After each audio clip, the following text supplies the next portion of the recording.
뉴스야 시작합니다. 정치부 서주민 기자 나와 있습니다.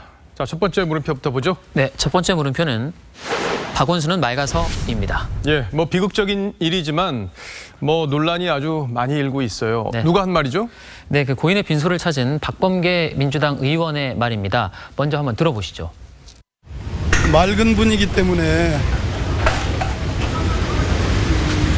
세상을 하직할 수밖에 없지 않았나 하는 그런 느낌이 들고요. 자신에 대한 정말 가혹한 그런 태도가 저를 또 부끄럽게 하고 있습니다.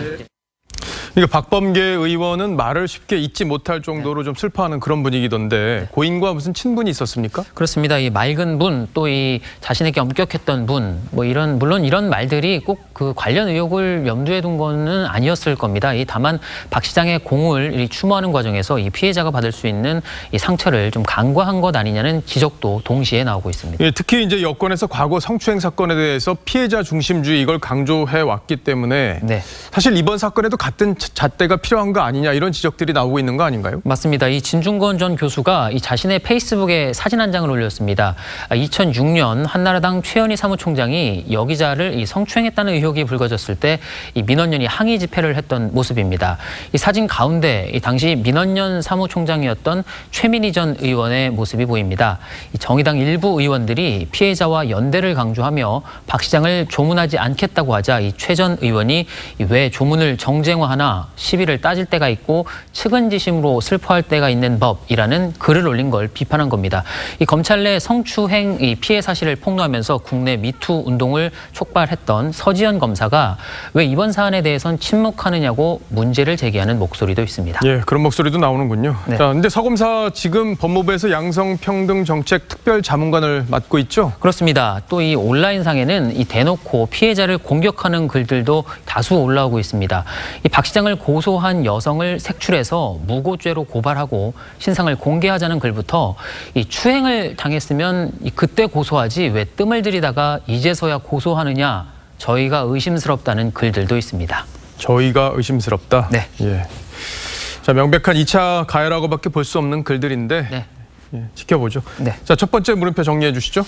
네, 그 직장 내 성희롱이라는 개념도 불분명했던 1993년 이 서울대 조교가 성희롱을 당했다면서 교수를 고소한 이른바 서울대 조교 성희롱 사건이 있었죠. 이 당시 피해자를 고통스럽게 했던 시선 중 하나가 바로 왜 피해 당시 문제 제기를 하지 않았는가였습니다. 이 해당 조교는 재판 도중에 나는 이제 봄이 되고 싶다라는 글을 통해서 이렇게 밝혔습니다. 집안의 반대, 친구들의 반대, 정면으로 부딪힐 수 있을지에 대한 불안함, 그럼에도 그냥 주저앉으면 내가 더 이상 갈 곳이 없을 거라는 절박한 심정 때문이었다. 이렇게 썼는데요. 이 7년간 법정 다툼 끝에 이 사건의 승소를 이끌었던 변호인 중 한 명이 바로 박원순 시장이었습니다. 그래서 첫 번째 물음표, 박원순은 맑아서의 느낌표는 나는 이제 봄이 되고 싶다로 하겠습니다. 예. 이제 고인의 비극과는 별개로 상대적인 약자였던 이 피해자의 고통 역시 우리가 잊어서는 안 될 겁니다. 네. 다음 물음표로 넘어가 보죠. 네, 두 번째 물음표는 노영민의 부메랑입니다. 예. 노영민 청와대 대통령 비서실장이 최근 이제 부동산 매각 문제로 곤욕을 치렀는데 네. 뭔가 뒷이야기를 취재한 거군요. 예, 그 2주택자였던 노 실장은 앞서 이 청주 아파트만 판다고 했다가 역풍을 맞고 서울 반포 아파트까지 매각하겠다고 했죠. 이 노 실장이 청와대 참모들에게 이 부동산 매각을 권고한 건 지난해 12월이었습니다. 수도권 내 다주택자는 불가피한 사유가 없다면 6개월 안에 한 채를 제외한 나머지를 처분하라는 취지였습니다. 노 실장 본인은 청주에 하나 그리고 이 반포에 하나가 있었기 때문에 수도권 다주택자는 아니었죠. 그래서 이 정치권에선 이 노 실장의 권고가 사실상 강남에 아파트 2채를 가진 김조원 민정수석을 겨냥한 것이란 말이 나왔습니다. 이런 해석이 나온 배경엔 두 사람의 악연도 작용한 걸로 보입니다. 네, 제가 알기로는 두 사람이 57년생 동갑내기로 알고 있는데 안 좋은 인연이 과거에 있었군요. 네, 그 노 실장이 의원 시절이었던 2015년 본인의 자작 시집이었죠. 하늘 아래 딱 한 송이를 출판 기념회 때 강매했다는 의혹이 불거졌었습니다. 이 의혹 때문에 노 실장은 당원 자격 정지 6개월 처분을 받았고 20대 총선 불출마를 선언했는데요. 이 당시 감사를 진행하면서 당의 중징계를 요청했던 당무감사원 원장이 바로 김조원 수석입니다. 당의 품위뿐만 아니라 본인의 품위를 크게 훼손한 것으로 판단을 해서 당 윤리심판원에 엄중한 징계를 요청하기로 그렇게 결정을 했습니다.